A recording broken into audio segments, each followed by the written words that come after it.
John Tame's not here. You got me. Let's get this show going, man.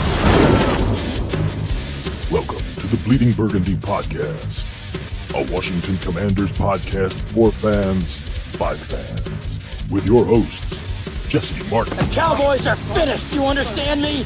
John Taman. Pull down my trousers and do your job. Scott Hartley. Well, that was dreadful.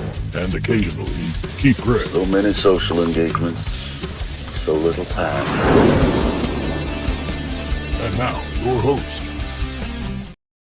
What's going on, everybody? It's Jesse Martin. John is playing hooky today. He decided to go on a freaking vacation in the middle of the summer. I mean, who does that anymore?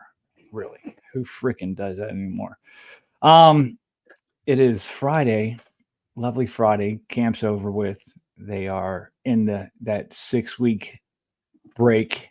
And I got some really cool special guests with us today. But first, I wanted to introduce my buddy, Scott Hartley.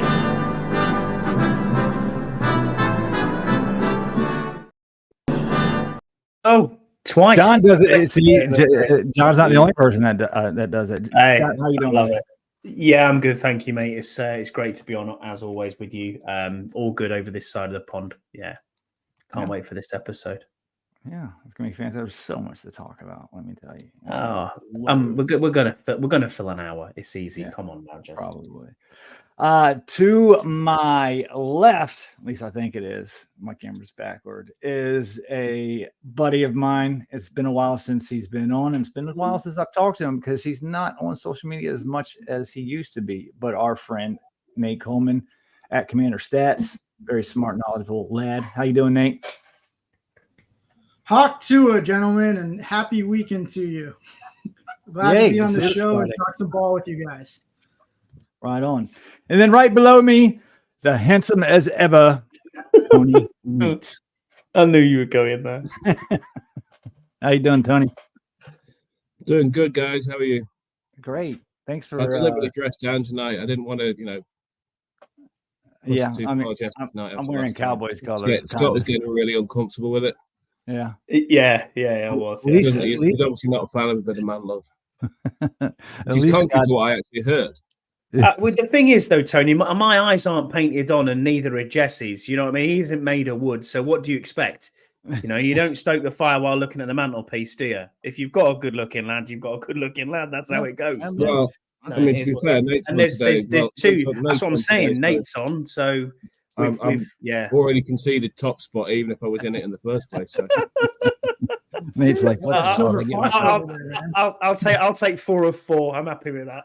Nate's like, I'll see you later, guys. Thanks very much. Yeah. I'm out. Yeah, cheers. All right, so fellas, we are in the dregs of the off season where there's absolutely nothing going on. So we're just gonna mix up some bullshit, talk some shit, and just have a good time. Yesterday I saw a tweet, and it kind of, I don't know, it didn't necessarily bug me, but it got me thinking about our safety room and how it's become a little bit crowded. We got Dominique Hampton was just drafted by this regime. Then you got the likes of Jeremy Chin, who was brought in by this regime. Quan Martin, who has really came on at the end of the season. And we've heard a lot coming out of camp, seen a lot of good highlight plays from mini camp from Quan Martin. Seems like he's going to overtake one of those starting safety roles. And the question in my mind is, who's going to be left out? To me, I think Percy Butler and this is just feeling, and this is just kind of, hearing Joe Witt and Dan Quinn talk about him. Because when they have these press conferences and they talk about defense, Percy Butler's name's mentioned almost every single time. Nate, I want to start with you. How do you think this safety room is going to wind up? I think we can look to the Dallas Cowboys as sort of a guide there. We know that Dan Quinn always favors hybrid players who can play linebacker, play safety, play strong safety, play deep safety. So that's kind of been his MO as a coordinator. And what's interesting is, we go back to Dallas. I mean, they are so aggressive. They got so many takeaways, but what finally broke them in the playoffs was having all these safeties playing linebacker because they were so thin at linebacker. Yeah. And in the playoffs, they just got run over by the Packers because Quinn was unwilling to kind of change his game plan. He knows what he wants to do. He wants to play in dime. He wants to play with multiple safeties. He doesn't want to play with linebackers because they had depth issues. And I think they've done a great job this offseason of grabbing linebackers so you actually have capable starters so they don't have to worry about that as much. But for safety, I think Derek Forrest is one of their only true like deep safeties, I would call him. So I think in that regard, he's safe. He has a lot of experience. I don't know that he'll be the starter, and I think injury is going to dictate a lot of this. Guys are going to go down, and that's going to make the depth chart a lot clearer. But a surprise cut candidate, it's possible. Anything's possible. It's all about competition, as they've said. Yeah. Tony, what do you think about the safety room and how it's shaping up? Yeah, yeah. I mean, the good thing is obviously there's a lot of competition there this year for the first time in a while. Like Nate said already, I mean, there's a likelihood that they're going to have three safeties on the field a lot of the time, whether it's playing, out and out safety roles or coming up into the box playing more the sort of the hybrid role. But yeah, I think. I'd not even considered him as a cut candidate, to be honest, and I'd be very surprised if he was, because as I say, he kind of plays the deep half of the field, and he's another playmaker. And I think I know he was poor last year, but then again, who wasn't? So I think fresh start. I mean, if we go through the names there, as you said, if you include, I mean, Quan Martin obviously has played in the slot as well, but Sam Rastrill can be there. The slot. Yeah, he's played the. The nickel there. So big nickel, yeah. Yeah, there's a lot of. I think one of the things that Witt and Dan Quinn were looking at was sort of versatility, and it wasn't necessarily just sort of versatility where, Ron Rivera talk about position flexibility. Yeah. I think I was listening to Ben Standing today, and he was talking about it wasn't the fact that it was position flexibility; it was more that they were teaching guys how to play within certain packages, certain roles in certain packages, rather than teaching them to be to play an entire position. So I think there might be some of that versatility that goes on. But you've got five safeties there if you include Hampton, who I think's made a reasonably good impression so far. So how many safeties would you keep? 4, 5. That's the question. How many are they going to keep? And you got to throw Revo in that too, in that discussion too. This I think this all comes down to special teams, to be honest with you, and how flexible some of these players are. I mean, Scott, Quan Martin, like I said earlier, has really come on, and he seems versatile. But we're hearing interviews from Percy Butler that he was handed 4 different playbooks and as a rookie and was asked to go learn those positions. I mean, I see everybody just dumping on Percy Butler. I still have hopes because I liked him coming out, and I think he has talent. I just think there's somebody's going to get let go, whether it's Butler, whether it's Revis or Revo, or even like I said, it's a surprise cut candidate, just because I think Forrest, his flexibility isn't as much as a Quan Martin or as a Jeremy Chin. He's more, like you guys said earlier, a little bit kind of, plays the deep. And Quinn also wants, a little bit of versatility in the safeties as well. Scott, what do you think about this? Yeah, I kind of understand where you're coming from, and I don't think it's a horrible take. I would lean more towards Percy Butler probably getting cut than Derek Forrest. But I can understand why both of them could be up for discussion.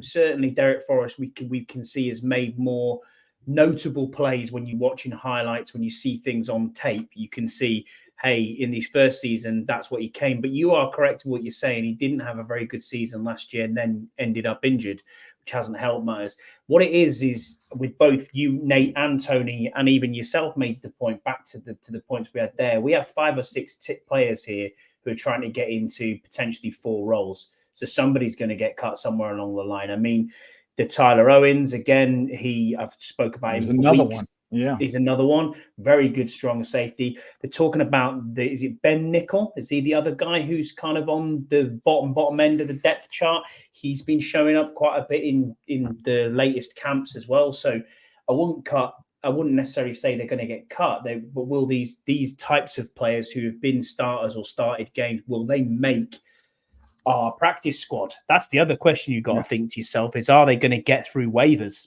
Because, as Tony said, I'm looking at this roster now and looking at it and saying, Dominique Hampton, 9 times out of 10, you can say, yeah, you're going to keep your draft picks. But again, it's really difficult because if you're looking at it straight away, you'd say Chin is 1, Martin is definitely going to start. There's your two starters there, and it's 1 from another 4. It just depends if you have in Martin as an out-and-out safety, though.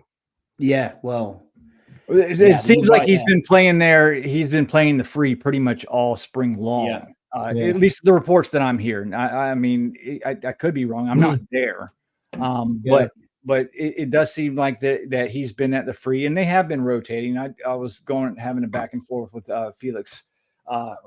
Felix Trammell, because he's been out there. And it just, I don't know. I think this is a numbers game for one. It's going to be very interesting how this plays off because, again, you mentioned another player, Scott, Tyler Owens. I mean, they've been having him as the return guy on kickoff. He's been back there a lot. Nate, did you look like you wanted to say something?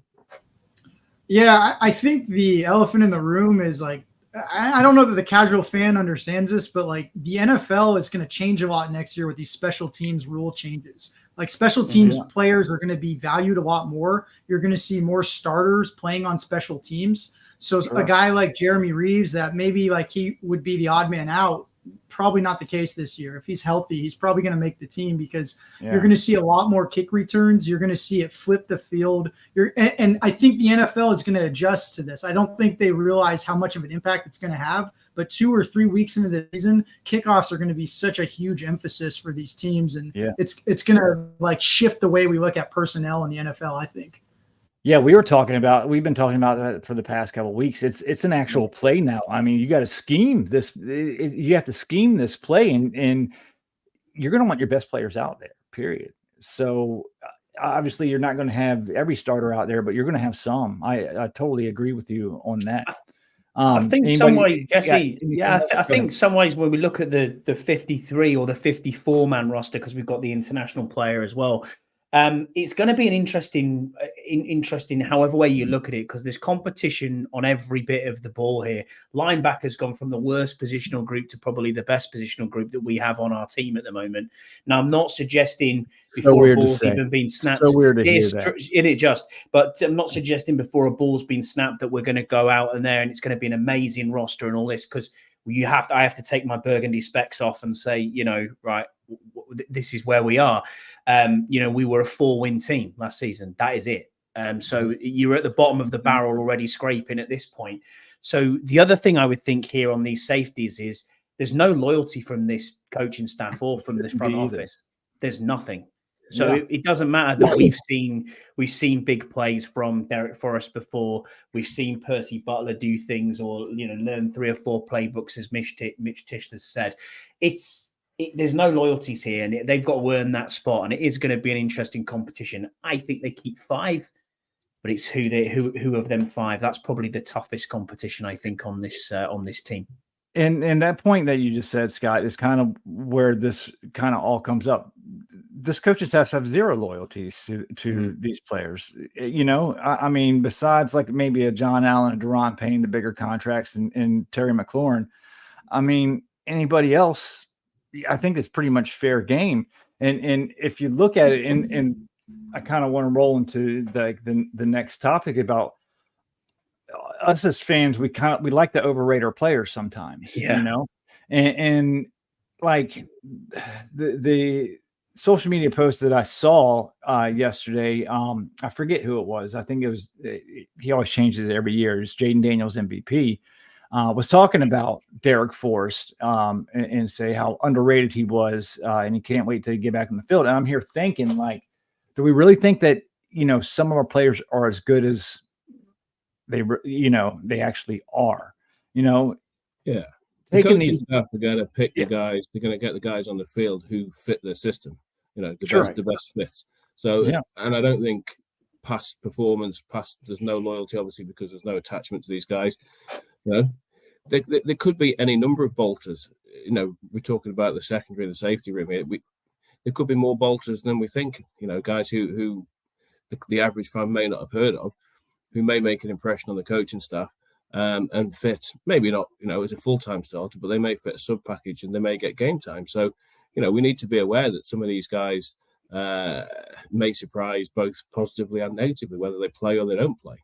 And I think also it has to come with who they think is going to best fit for the future of the team as well. I mean, listen, it's no offense to Derek Force. We met him at last year before the season. Had a conversation, took some pictures with him. Great guy. Sorry he got hurt. But if Dominique Hampton is having a really good camp and maybe just isn't quite, on the same level as I'll take, you can throw Percy Butler in this conversation too. Who do you think they're going to pick? They're going to keep if they're kind of, on the same level, or maybe they're just a little bit of above. I think they're going to keep their own guy that they picked, for the future of the team before they would keep a Percy Butler or a Derek Force. That's the only guys that we know for sure that they like and that fit the way they're looking to shape the team are the guys they've drafted and the guys they've picked up in free agency. Yeah, correct. Yeah. No. So Nate and Tony, I'll ask you this question if that's all right, Jesse, as well. I'll ask you as well. We can all go for it. What's your one place on the team or position group that you think, I'm looking forward to that competition as to who actually comes out and where? Go ahead, Nate. You can go first on that one. Whoever wants to go first. Yeah, I'm interested to see what running back looks like. Of course, I'm going to talk about skill players when I get the chance. I'm not sure what to make of Brian Robinson and Austin Eckler, other than their skills kind of complement each other. But for Eckler, you're looking to see if he can revitalize his career. I mean, he's way past the age curve when running backs fall off a cliff. And for Brian Robinson, I know a lot of fans are really high on him. I love the guy, a great story, but he's always been a really average prospect, average NFL player to me. He's not someone that I ever thought was very special. But he had a good year last year, though, especially catching the ball. I didn't really expect that. But I want to see how their backfield plays out. And then who's the third running back there, right? I feel like their whole offense, everyone on offense, honestly, they have a really thin depth chart, man. It's kind of crazy. If you look at running back, look at their third running back, look at their third or fourth receiver. Offensive line, it's they have more depth, but not front-end starters. So I'll be interested to see how that plays out. But running back specifically, I want to see more. I want to see what they're going to look like. Is it going to be more like a Melvin Gordon, Austin Eckler type of role where Brian Robinson's the power back and Eckler's kind of the third down kind of satellite back, or how is that going to look? Because Eckler, when he's healthy, is a good player. I think one thing fans are kind of wondering what happened to him last year. Well, he was injured. And then on top of that, he's getting older. And on top of that, the Chargers probably had the most disjointed run game you've ever seen. And that's a common trend of their offensive coordinator, who we know from his time in Dallas. And now he's with the Eagles. So maybe that's more good news. But they have a completely just disjointed offense when it comes to running the ball. They don't fit the scheme. They're running gap schemes. They're running combo blocks that just don't work for his style of play. And they couldn't run block at all. So maybe he'll have better luck here. I don't really know, but I'm hopeful. Yeah, I mean, I'm hopeful too. I drafted Eckler in our fantasy league, so I'm just, it was just a shot in the dark. But I kind of agree. Eckler is kind of one of those flip a coin.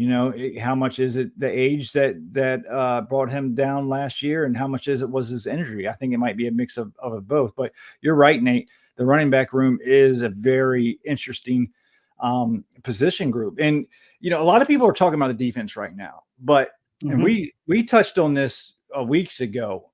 The depth on the offense is scarce all around. So, I mean, we're going everywhere from the wide receivers to the offensive line. I mean, it's going to be. If we have any injuries, it's going to be rough. Any major, because we just don't have anybody behind Tony, the defense is way ahead, isn't it? I think depth-wise. Do you want me to go on with mine? Yeah, you go, Tony. Yeah. Go ahead. Yeah, I mean, you kind of touched on it, Scott, already. I think it's the linebacking group. I was thinking of saying the receivers, but I think the linebacking group has gone from, as you've said, from being a real weakness to a potential strength. I mean, we haven't seen it on the field yet, so we can't call it an actual strength.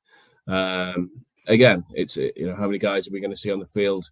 What formation is going to use? Are they going to have two linebackers on there, or one a lot? Two all the time, one a lot of the time. We'll see. But when you're looking at Bobby Wagner and Luvu as your sort of your two to begin with, Jamin Davis obviously, declined his fifth-year option, understandably. He's been taking snaps with the D line, as an edge during mini camp, during the camps. So whether that'll carry on through training camp or not, I guess we'll see. There was talk on a couple of podcasts I was listening to that Jamin Davis could be a surprise cut. Now, yeah, I've heard that too, because Jordan McGee's apparently playing really well. So. Yeah, he's another one. I think Jordan McGee's made a positive first impression. Yeah. Again, you've got to take it with a bit of a pinch of salt, guys, at this point, because OTAs and mini camps are, for the skill players, pretty useful. But I think it's hard to tell with the offensive line and the line. I mean, you can tell obviously with it, 7-on-7s and stuff like that. But I think with the linebackers, when they get the pads on, along with the offensive and defensive lines, we're going to learn a lot more. So, you've got those guys, if you talk, say, Luvu, Wagner, Davis, Jordan McGee, who, as we said, even in the early stages has been a fairly positive start. And then they brought in a couple of sort of vet guys that you just don't know. You just don't know whether one of these guys is going to actually hit and fit the system, sort of Anthony Pittman's and Walker, I think Michael Walker, the other guy. So, they've got there's a few guys there. We've gone from like a completely bare cupboard to one where at least they've got options. So John Bostic and David Mayo. I mean, come on now. Wow. Yeah, Mayo and Killy Hudson, I suppose, wasn't too bad, but not great. Yeah, I mean, Klieg, I think would have been, if he was about 15 pounds bigger and about maybe an inch or two taller, I think Klieg would have, fared a little bit better. Tony touched on mine a little bit, so I'm going to go twofold. One is Jamin Davis.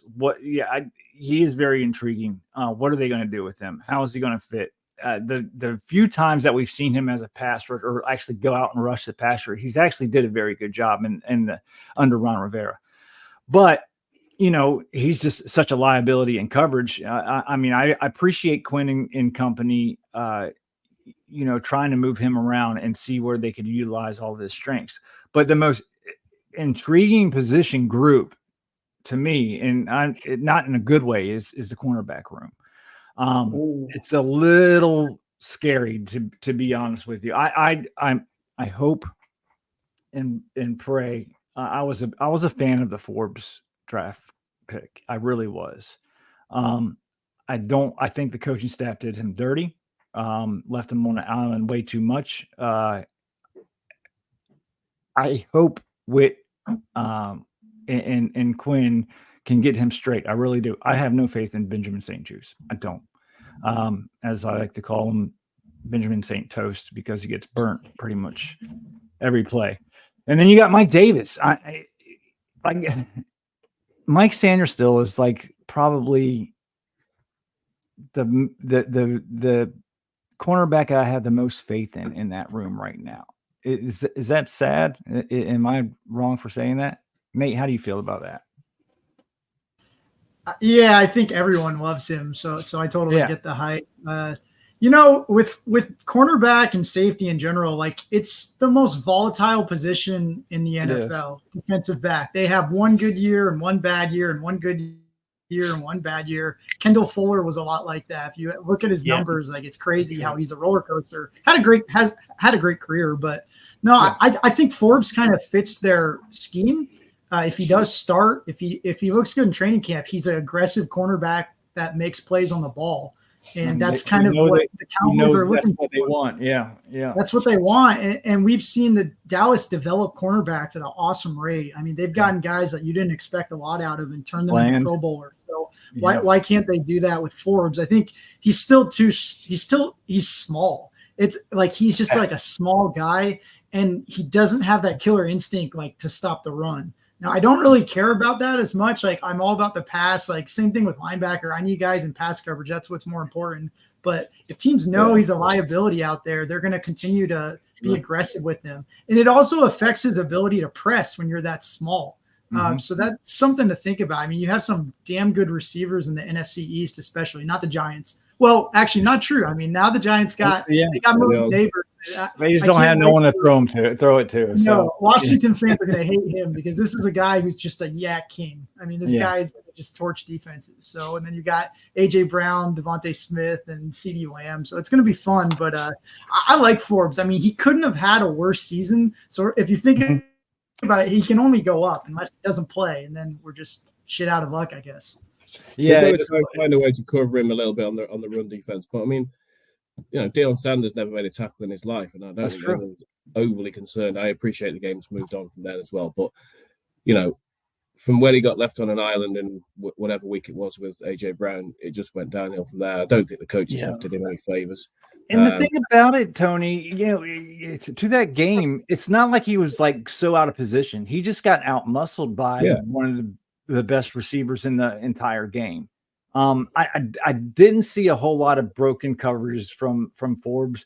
When Forbes got, when he got, it wasn't like he was out of the picture. He was there. He was close. So, we've heard from the coaching staff that he's gotten stronger this year.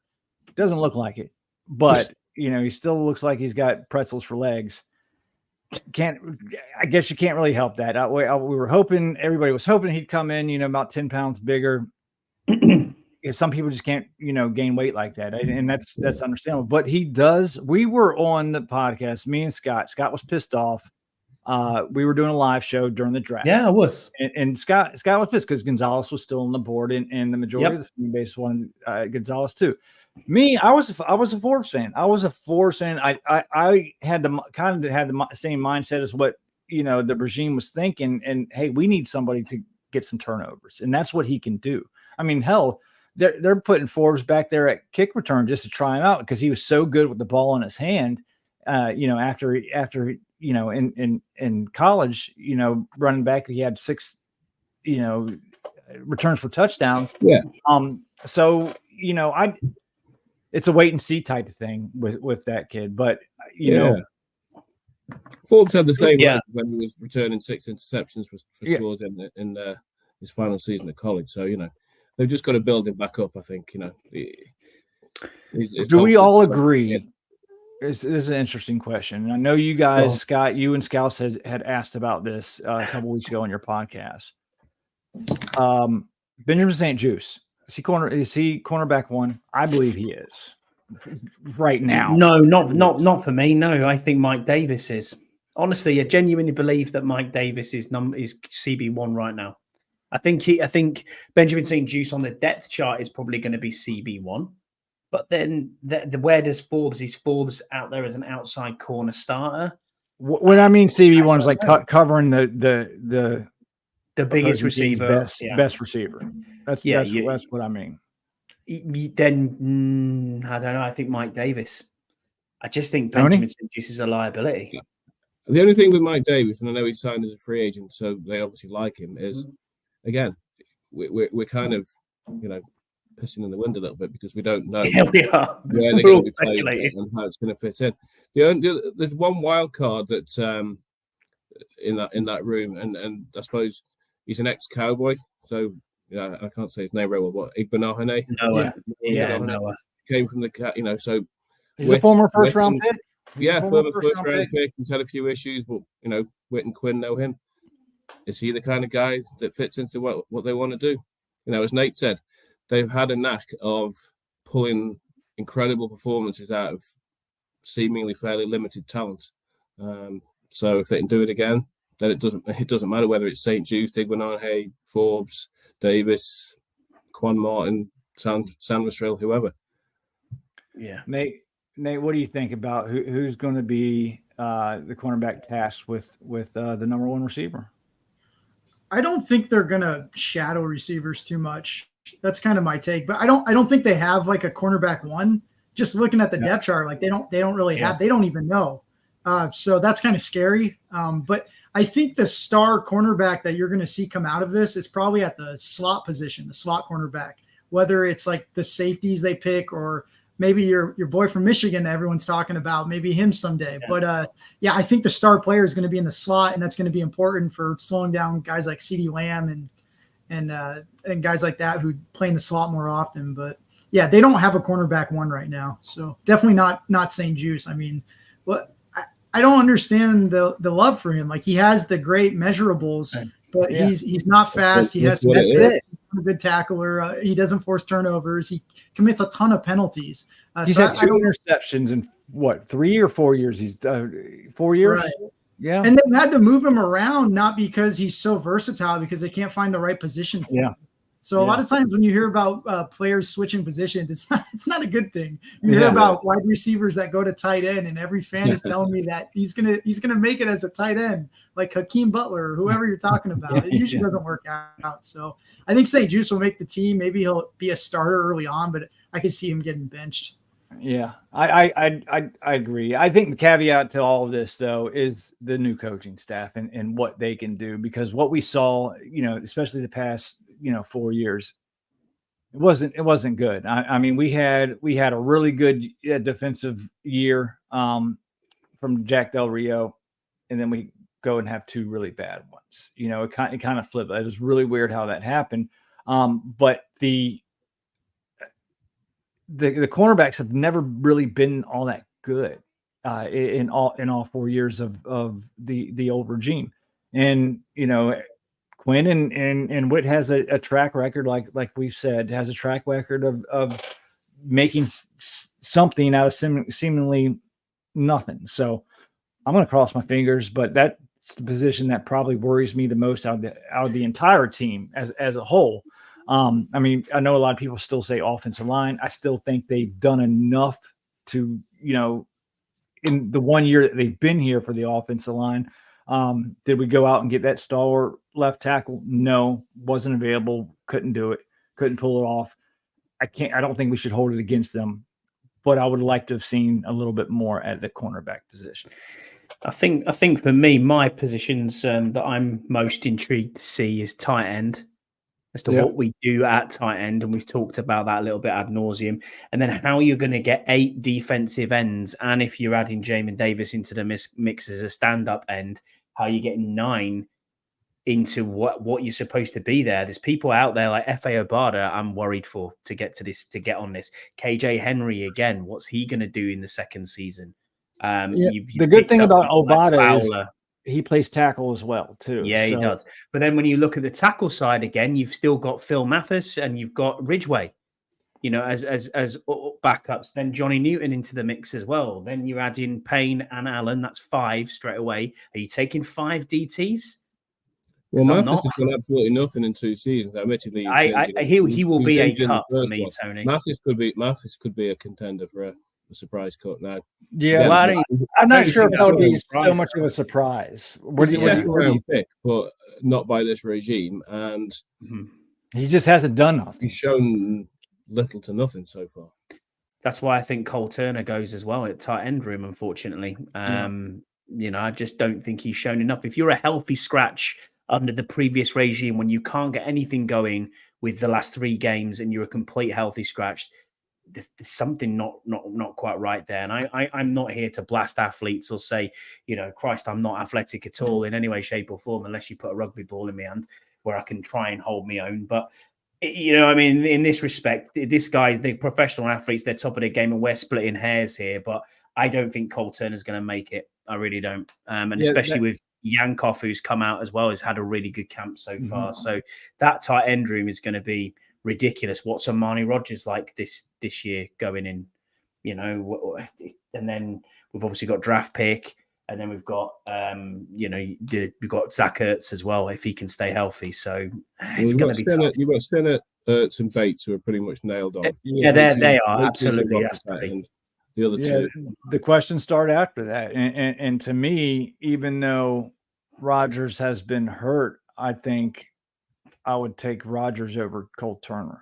I think he's got the more upside, hasn't he? Definitely, Jesse. I agree with you there, athletically wise. You know, Turner has always been that practice player.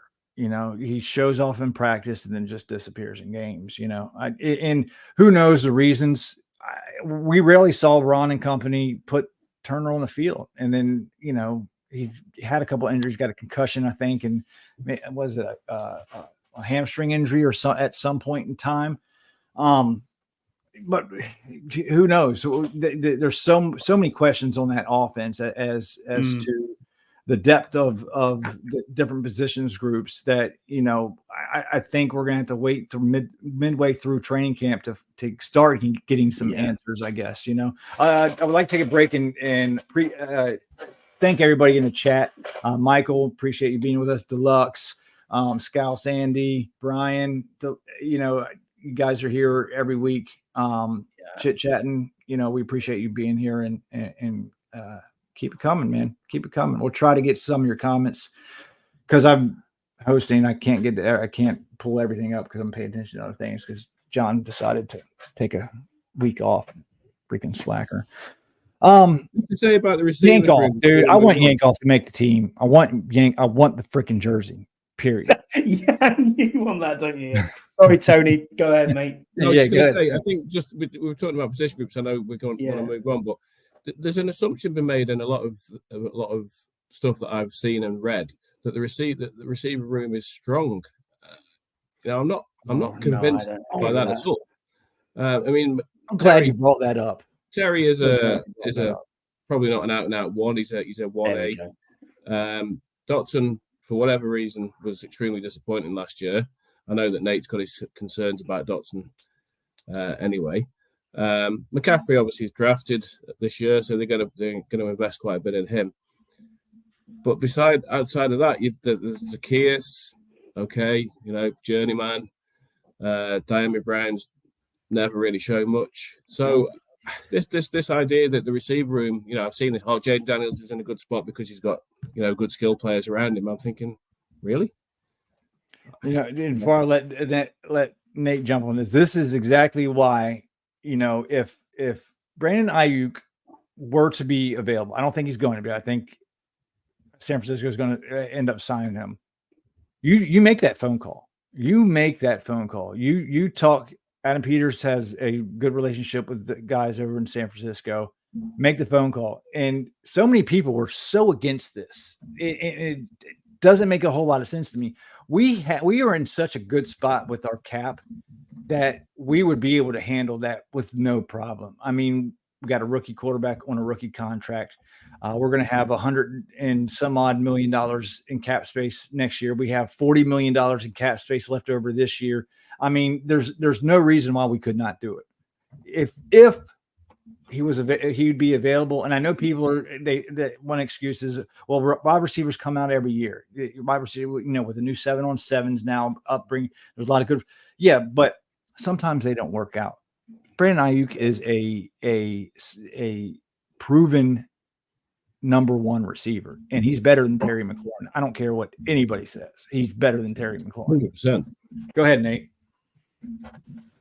Yeah, so I would say like a lot of fans maybe have the mentality that if you're rebuilding, it means you can't make any trades, you can't do any, like you got to wait and play this out. Like in today's like NFL process, the rebuilds happen faster. So to me, it depends on the price. Like it's not the contract. I don't care about the contract. Generally, for me, I just want to keep drafting receivers like Steelers style. Draft them, let them develop, and then trade them away when they're too expensive. But in the case of Ayuk, I just want to know how much it costs, right? If you're talking about a first round pick, no way. If you're talking about like a day 2 pick, like I don't think that's a big price to pay for a top 12 receiver. And what Ayuk brings that this whole offense is missing. And I hate to harp on the offense and just rail on guys, but if you think about it, McLaurin, what's the number one thing he wanted to work on this offseason? You've heard him talk about it. It's his ability to create after the catch. It's great that he realizes that, but like, let me enlighten everyone. Like their whole offense struggles with that. Jahan Dotson cannot create after the catch. He gets touched, he goes down like that. Okay. Yeah. And you have Brian Robinson, who's not creating after the catch. He's not breaking a bunch of tackles. He's not forcing a bunch of missed tackles. He goes down. And I know that would surprise a lot of people, but he's not creating after initial contact. So they don't have receivers who create yak. They have guys who are polished route runners and can create space for them to catch the ball, but you didn't even see that last year. So they need guys who can take the ball and go the distance. They need guys who can create after the catch, create quick separation and go from there. They don't have that on this roster right now. Maybe Eckler offers a little bit of wiggle room, but and look at their tight ends. So Zach Ertz, I don't know how much you guys have seen him play recently. He'll get a lot of targets. He's a bad pass blocker. He's a bad run blocker. When he catches the ball, it's near the line of scrimmage and he goes down right away. He doesn't create anything after the catch. He has no explosiveness whatsoever. Ben Snott, that's kind of something he offers. Tight end is the hardest position in the NFL to develop besides quarterback, because you're learning to be offensive lineman and you're learning to be a receiver at the same time.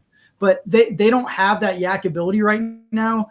McCaffrey might be a guy who offers a little bit of that. I think he's a great athlete, but he's a rookie receiver from day 2. I mean, so I think the expectation, he might have to start right away. I think that's what a lot of projections look like. He's going to start right away. Yeah. And that shows you how thin their wide receiver core is. Yeah. Yeah, no, I'm with you, Nate. A day 2 pick, 100%. Yeah. There's no way they get a first round pick because you're going to have to pay him. You have to pay him $30 million. Basically, that's round about where. Well, that's what they're saying. 30 wasn't it, Tony? Is what I've heard.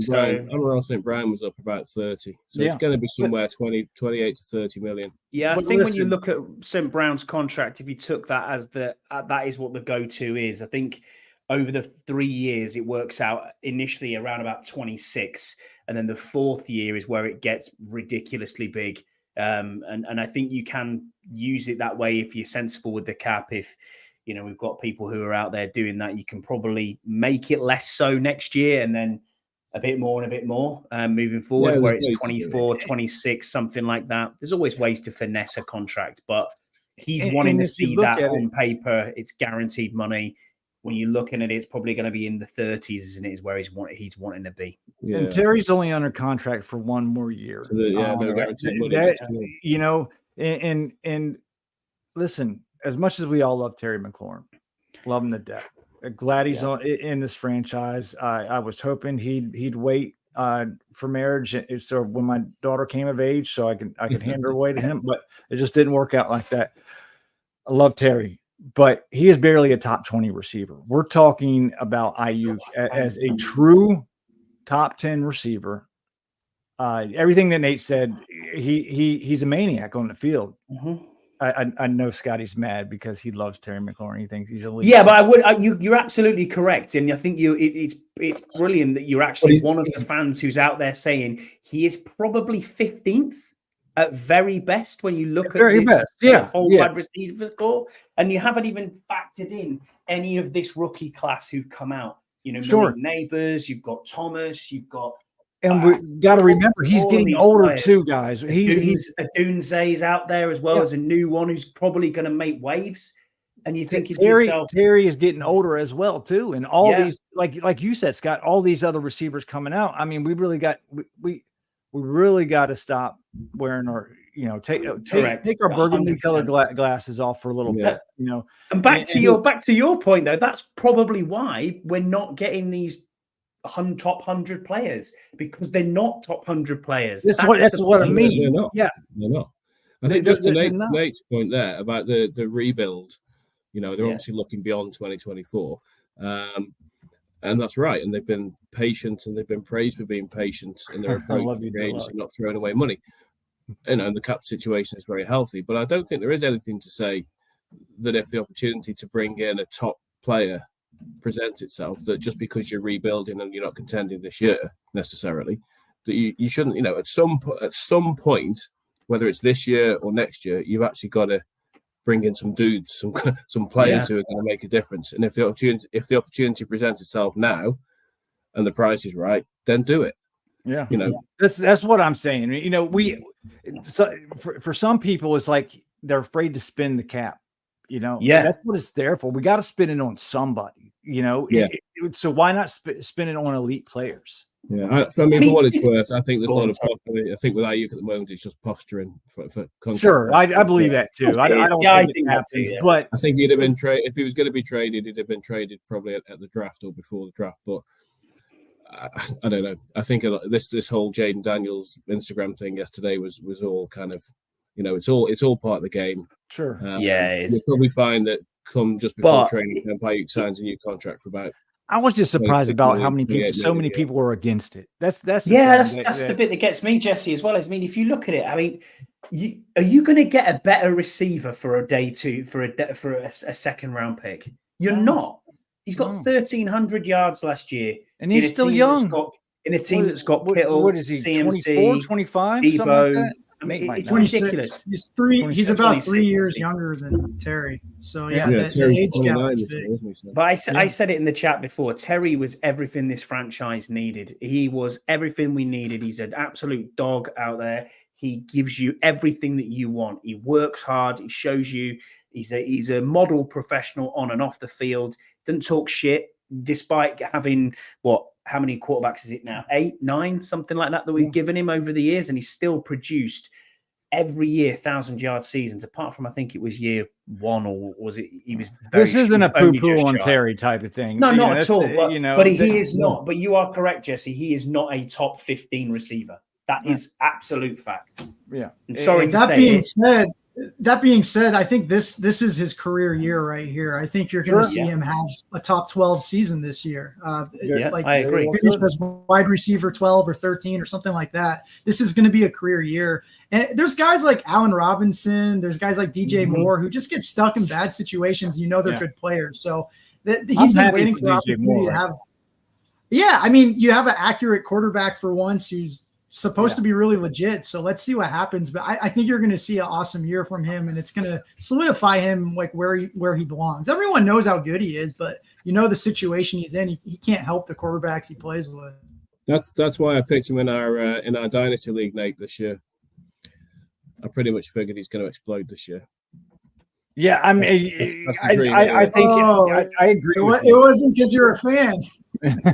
I try not to pick Washington players as a rule. Yeah, I try not to either, but I've already picked. I've already picked the whole entire backfield. That's my fantasy rule. I stay away from Washington players. I've already picked the entire our running back room already. So listen, I do agree. I think Terry is going to have his best year. Just listening to him talk. I don't know if you guys got to listen to the Scott Van Pelt interview with Terry. I think he did it last night. He's just such. Scott asked him a question, and I forget exactly the answer, but he asked him a question. He was like, "Do you get tired, of going out and doing the same things every day to the best of your ability and not getting nowhere?" And Terry had a really good answer. I encourage everybody to go back and take a look at it. And it was a very like everything Terry says during interviews or press conference, everything's thoughtful, but it also comes from the heart, and that he's being genuine. And I really appreciate just everything about Terry McLaurin. He's a consummate professional, always has been and always will be. And you want players like that on your team always, but still we got to be real, a player that has. I think he's the new like Ryan Kerrigan, right? Like, sure, absolutely. Yeah, everyone loves him. Yeah. How can you not love Terry McLaurin? Like seriously, he's such a good dude. A player that has been starting to peak on people's radar and nationally is Sam Cosmi. Oh yeah. It's been a kind of a strange road for Cosmi to get where he's at right now. We drafted him as a right tackle, didn't kind of work. Was going in and out of the lineup, with was it Turner, Trey Turner, 2 years ago, and now he's thought to be one of the best guards in the NFL, and it's cool to see. And good God, he's a huge man. We saw him last year. He's a big dude. But we still have no top 100 players on this roster. Lists are starting to come out, and the players have not voted yet. That NFL, that's the big list that's come. I think comes a little bit late this summer, but Terry McLaurin was on the one to watch list. I think it was maybe a CBS top 100 list, but he was still listed as the 5th or 6th receiver outside the top 100. So if we really think about that, and Brandon Ayuk was the 7th or 8th receiver on that list. So we really think about it. It's all about going to get that talent. We need talent wherever you can find the talent, whether it's in the draft or going out and spending the money that you have in cap space that we have in abundance on free agency and go get good players. Jesse, I think you've just got to do as I've said for the last 6 months on here. Ever since this new regime came in and we were looking at what are we going to do moving forward for this year, I hate the words, and I know the fan base doesn't want to hear it, but we've got to be patient. Can't build it in a this is Houston struck it. I think that was an anomaly right there. They struck gold, and that, I don't think that's going to happen. Yeah, but Houston, you can build fast. Houston wasn't a one-off last year. Houston have been building through the draft for 2 or 3 years. They have. You're right. Especially look at Larry Tunsil in there last year as the cherry on top of the cake. Yeah, that was. You're right. You're absolutely right. And Stroud hit. And when you have a good quarterback, that can also mask other things as well too. It's all about the quarterback. I mean, you don't have a good quarterback, you're not going to have a good team. I think are well aware of that for the past 30 years. So. Yeah, Stroud was in a good position. He got probably the best left tackle. Around. He got a couple of decent receivers, decent tight end. So, and he obviously settled in well. But I think it's the people that say Houston were kind of came out of nowhere, one season wonder kind of thing. I don't think that's right. I don't think they did. If you think about it from where they were last year, I mean, look, they got a whole new coaching staff, and D'Amico Ryans is great. I love him as a player. I think he's probably going to be wind up being a better coach, even as good as he was as a player. It all came together good. And Tony, you're right. They did start building through the draft, but I mean, they were bad. I mean, they had a couple good years with Deshaun Watson, but after that, they were bad. They were really bad. And they had some pieces, sure. But that quarterback is what puts everything together. Oh yeah, absolutely. I want to talk offensive line real quick, and I want to direct this question towards Nate. We got a few more minutes. Left tackle. I heard reports that I forget what, I don't know if it was ESPN, might have been Kime or maybe a CBS article about Lucas is primed to win the left tackle job. Are we okay with Lucas starting this season? Are we okay with it? What other options do we have? I guess that's the question. Maybe they sign a vet that's still out there. Maybe a guy gets cut you don't expect, like a Charles Leno. But we've seen Lucas be very effective in sort of a part-time role.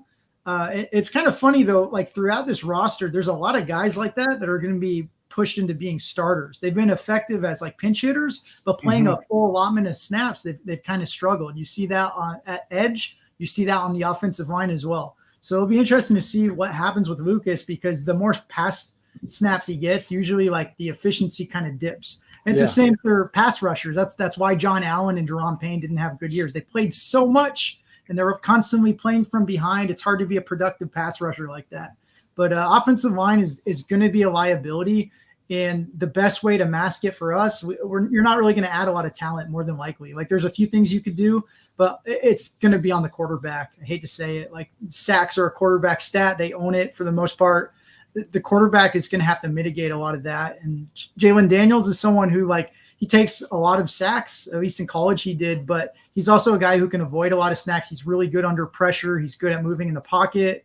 So I hope that translates to the NFL, because you're the rising tide that lifts all boats at quarterback. the best quarterbacks, they always have low sack numbers. And CJ Stroud, we talked about him before. He's a great example, guys. Like, yes, they have a talented left tackle, but no team in the NFL dealt with more injuries to their offensive line than the Texans did. They had a different rotation every single week, and it was all CJ Stroud. And he's not a guy who moves around a lot in the pocket. Like, he manipulates the pocket kind of like Brady does, but he's not a runner at all. So he's not a guy who creates off script. So he was able to manipulate the pocket because he knows where he's going with the ball, and he's incredibly accurate. And that's something that Daniels has in his Daniels has that and more because he can run.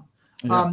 But one thing that like a lot of people don't talk about is Daniels is not, I wouldn't say he's the best creating off script, like throwing outside the hashes and running with the ball. Like when a play breaks down, he has the ball, he's looking to run. He doesn't have his head up all the time. That's something that Lamar kind of struggled with a little bit. Now Lamar is awesome at it, man. Like, he is so good at manipulating the pocket. He can stand in there and throw the ball, but if it gets crazy, he can run with it or extend the play. So that's something I'd love to see Daniels do. He's going to have to, but you're probably going to see him run for his life a lot. And I hope he stays safe and doesn't get hurt. But I mean, his ceiling is so massive. So that's what I'm excited for. I agree with Brian. The OC can do a lot to help the offensive line. And, last year we got so frustrated because, calling 55 pass plays in a row, just when your quarterback's getting killed, just didn't make a whole lot of sense. So Brandon Coleman, should we have expectations, Tony? Should we have expectations for him this year? Yeah, I mean, I think it's reasonable to have expectations for him. He was a third-round pick. I think potentially, he could have been taken earlier on a few draft boards. I think a few people had him higher.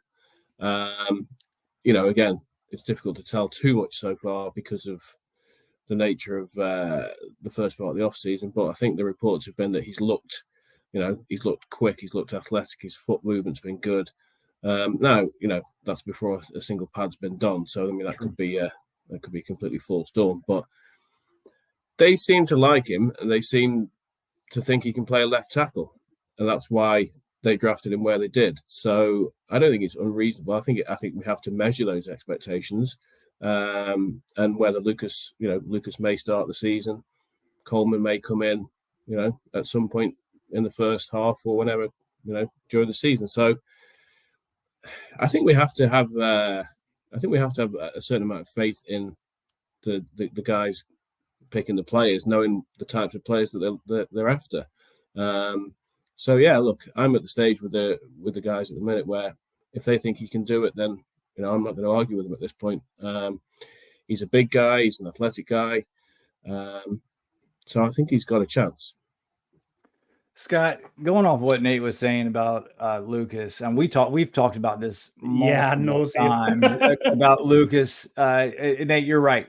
He plays well in spurts, and then he kind of, I don't know if it's just he just drops off. He drops off the face of the planet, and so I'm wondering if this coaching staff is, kind of.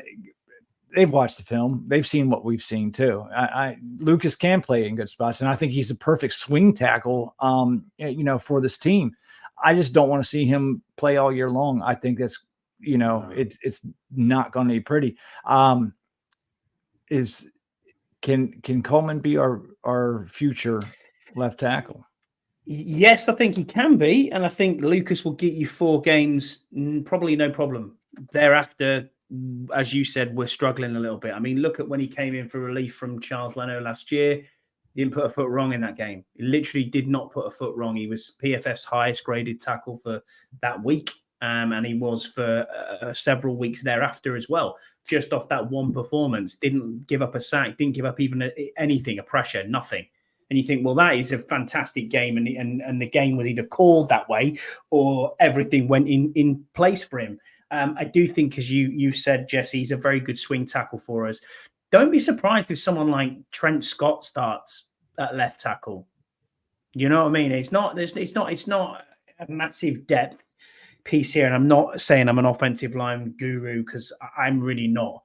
But they're on this roster for a reason. But I do think Coleman will be our starting left tackle moving forward. And hey, if you can strike gold and you can find your third round left tackle who's going to be your starter for the future, this is a great draft when you look at it that way. But there's a lot of question marks. We haven't even got into training camp yet. No, not even donned pads, not faced a pass rush, nothing. So we'll wait and see what happens from it. But I'm hopeful, but that's all you can do. You're right, Wiley is garbage. We almost went a whole entire podcast without saying Wiley's name. Thanks, Michael. We kind of agree with you. Deluxe saying two tight end sets will definitely help the O-line, give Jaden some easy targets. I think the ball. Yeah, running the ball is the easiest way to protect a rookie quarterback. Have a good run game. Everything else falls in line. Hopefully, that's what we're hoping for. Like Nate said, back to Nate's point, there's someone who might get cut somewhere along the line here. Bakhtiari's still out there if you want to pay money. There's not much else other than that. Donovan Smith, who's coming off an ACL, probably not. These guys are cut for reasons, and it's not just that they're massive cap casualties. They're there because they're injured and because they're not available. Humphreys is available too. He was there over in Arizona with Kingsbury. So that's possibly an option. Or I think they're just kind of playing the wait and see game right now. Yeah, there's a couple options out there, but nothing really intriguing. And then you have also, the situation that happened with Leno, a late cut, camp cut, bring him in here. So you never know. We never know. But that left tackle is a little shaky right now. Yeah, I think if we didn't pick Coleman, like you said, Jesse, when we were on the live stream throughout the draft, I think my head would have fell off because I was fuming. Like, where is this tackle? Like, what are we doing? I was just fuming. We're just thinking, where is it? But I think Coleman can be the answer. We got some footage of Wiley.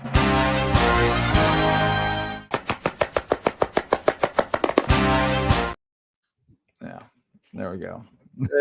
Scott, do you have a list, or do you say it for? Well, I mean, I don't mind, but I have got a list. I've got what I.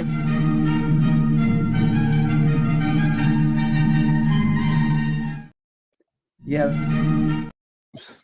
My list of the week. Like Samuel Pepys in that thing. No, that's the whole point. It's meant to be like, there you go. No, but you actually look like him. That's the more concerning thing. No, there you go. What I'd like to see as a European fan away when I either visit or what I want to see out here, I want to see a decent stadium for a start. I know they're doing the stadium up.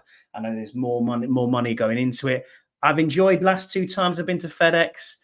I'm not sure if I'm going to enjoy it that much more. But again, it's some stupid rankings came out that's put us bottom of the pile yet again. But sooner we move to a new stadium, the better. We know that. Second on the list is winning football. Cures everything. Who cares? Third one, Fanatics, especially Fanatics International. Sort your shit out. Our gear is horrendous. What they are selling, even in the States, is awful. Like, can someone please find a GCSE or A-level designer to just design a T-shirt? I mean, what is this? I mean, it's garbage. Absolute hot garbage. Terrible, terrible stuff. The jerseys that we get out here, the names fall off the back, within a week. They are shocking. The standard of jerseys that we get out here. Or happily, if you want to wait for a US jersey, you can either buy one when you go out, or you can pay £40 in taxes to get it across here. Not great. We're getting screwed there. Access to better games at London as well. Normally the London games are pretty cool. They're okay. Tony, I know you go. Obviously, Pete in our chat as well. Chile goes a lot. Scouse goes a lot. Lot of lads go. But I'm not impressed with the slate this year. Let's be honest. I'm looking at it. I'm going to disagree with you there. Really? Yeah. Well, what are you looking forward to seeing Minnesota? Are you? Yeah, absolutely. Oh, you're going to see the best. You're going to see the best receiver in the NFL. It was there last year, but I know. It'd be cool. It'd be cool if there was like a Dallas Philly game, or like the Philly Packers game would have been class over here. This is my whole point. you are not going to get any divisional games. True. You're not going to get any games that are between two big contenders because it'll be Sunday night football, it'll be Monday night football. Yeah. You are left with the rest, and the best of the rest is games like the Jets versus the Vikings. I'm actually gutted that I can't go to the Bears-Jags game because I would love to see the Bears offense this year with Caleb Williams and the receivers that they have there now. So I'm afraid, Scotty, respectfly disagree. No, The Patriots, Jags, I could do without, but the two games at Spurs, they're as good as you're going to get.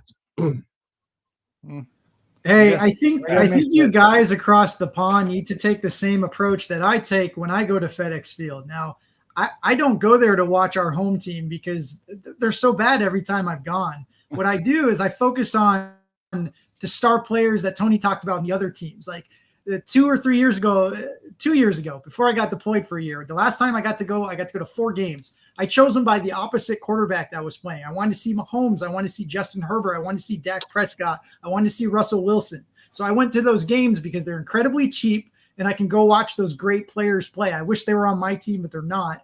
That's the best thing I can say about FedEx Field is it's really cheap to like go to a game. It costs nothing because no one wants to go. You look at the Jets. Breece Hall, one of the top 2 or 3 running backs in the league in fantasy this year. Garrett Wilson, fantasy team, going to be a superstar. Aaron Rodgers, possibly the greatest quarterback of all time, even though he's an idiot. You know, what do you want? Sauce as well, I suppose. They've got a very good roster. I mean, the Jets' defense is fantastic. So they have the Vikings, the Vikings have got some interesting pieces as well. Sam Darnold. Well, hopefully JJ McCarthy. It's all right seeing Justin Jefferson, but Sam Darnold. Yeah, I think JJ will be playing by week 5. So yeah, you're probably right. You're probably right, Tony. I'll give you that. That's a good game. That is a good game. But the rest of them, I'm not impressed with at all. Maybe it's just Jags overload. Do you not think that the Bears could be a serious playoff contender this year? I do. No. I think I think it's all on Caleb Williams, man, because they have the team. They have some pieces on that team. I'm impressed the way Ryan Poles has built both the offense and the defense. I think Caleb Williams is the key to the Bears' success. If they can develop him and not put too much on him right away, I think they could be a potential playoff team. I do. Yeah, three good receivers, 2 good tight ends. They brought DeAndre Swift in, solid O-line. Defense was top 10 in the second half of the season. That NFC North is going to be brutal. And my last thing on here says that mumbo sauce should be the law. That's it. We never had mumbo sauce. Oh, what? Wow. Never have. As much time I spend in DC and mumbo sauce is everywhere. I've never had it. Yeah. All right, boys. Last question. I have 2 draft picks coming up back to back in my dynasty team. On your 8-hour draft, yeah. Oh, this draft? Okay. Ridiculous. Look, Tony and Nate's in this league. Okay, so we're all drafting together. This draft started 3 weeks ago or 2.5 weeks ago? Coming up to 4 weeks, isn't it? And we're not even in round 20. Why is it so slow? You gotta enjoy it, you guys. This is a big money league, and I got like 20 leagues like these. And let me tell you something. It might be slow right now, but when it's over, you're gonna miss this. You're gonna miss the startup draft. You're gonna miss the trades. Because you're going to be stuck with the team you got. And the only way to fix it is to make some trades or wait till the rookie draft. So I've made way more trades. I've made way more trades this year. Full night's kit before you make a pick, Tony, is it? Just when I get up for my nightly pee in the middle of the night at 4 a.m., I'm straight on the phone to see whether I'm I'm now only 17 picks away from my next pick. It makes it fun, though, man. I feel like dynasty football is so fun for especially Washington fans where usually the team isn't good. You're so invested in watching these young players develop. It's really cool to watch. Like, honestly, like you got like your Malik Neighbors or whoever you're into. Yeah. It's cool to watch their progression and root for someone else because God knows when you turn on our games, like sometimes it's depressing and you got to move on. It's fun to have other players to root for and have like some money on the line too. So that's a good time. The strategy aspect of it is so much more interesting than the redraft. Yeah. Stuff. Yes. Yeah. There's a lot of strategy in it, and it is kind of you kind of got it. You're playing for the future as well as the now is the thing, and you kind of got to balance that. And it's like we were talking about earlier with, you know, the wide receivers and you know, how all these wide receivers are coming out, but you don't know if they're going to be good or not. You don't know how they're going to develop. They could have been awesome in college and then come out and not play for 2 or 3 years. It's a guessing game, you know. Same thing with Dynasty. You're hoping that second round, you know, I'd say Ladd McConkey for as an example. I drafted him. I'm hoping that he's going to be a star. Is he going to be? I think it's 50-50. Who knows?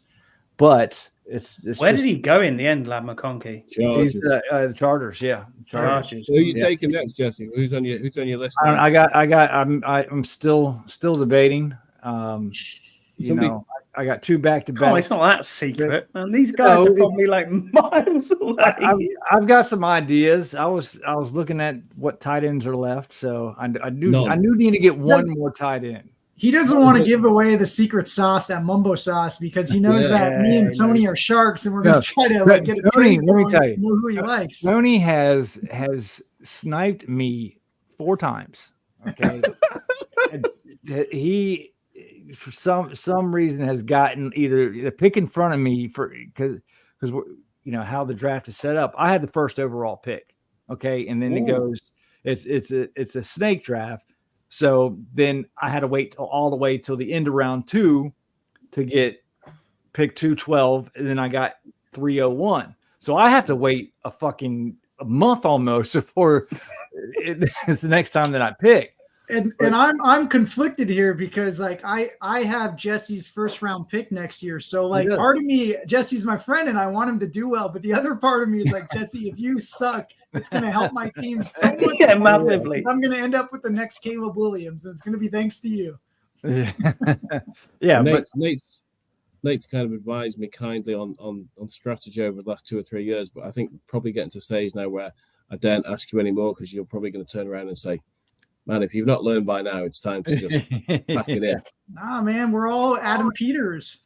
Yeah, see, that's the thing. That's the thing with dynasties. You're the GM. You're building your team, and that's what makes it fun because yes, there's money involved. Okay, and like you have, kind of like it's not necessarily cap space, but if you want to get somebody off the waiver wire, you have to bid for that player. You know, it's not just go pick them up, or if you're, you know, on the, how regular redrafts are, there is a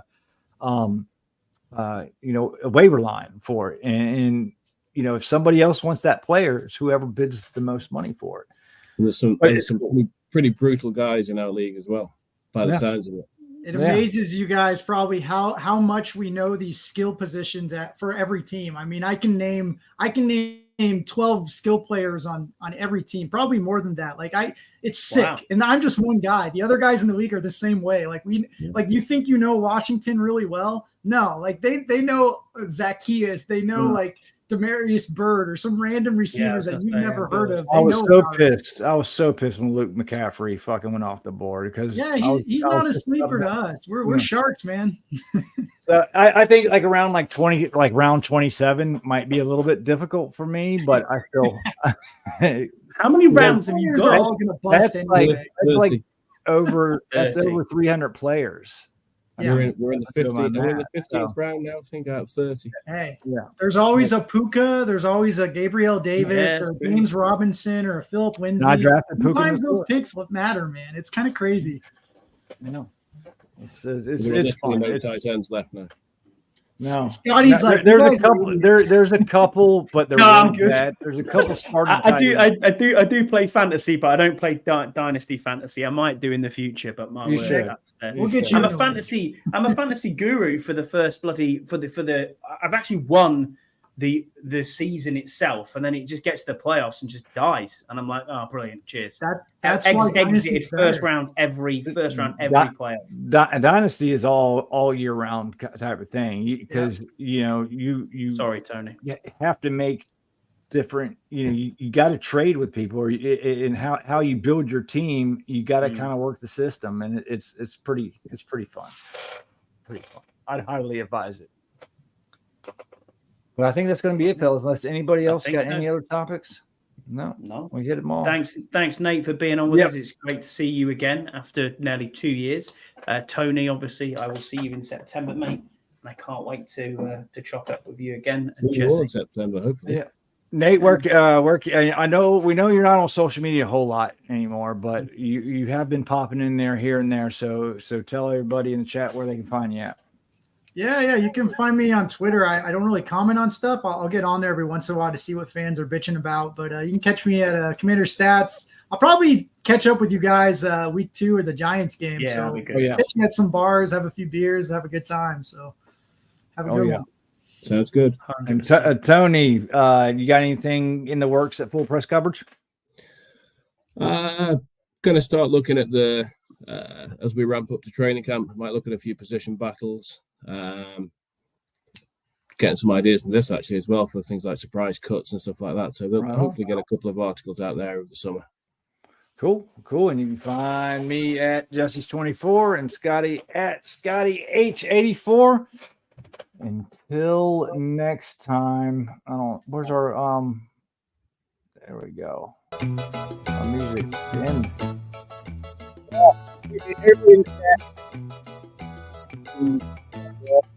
Sorry, I couldn't work the chat and all the other stuff at the same time.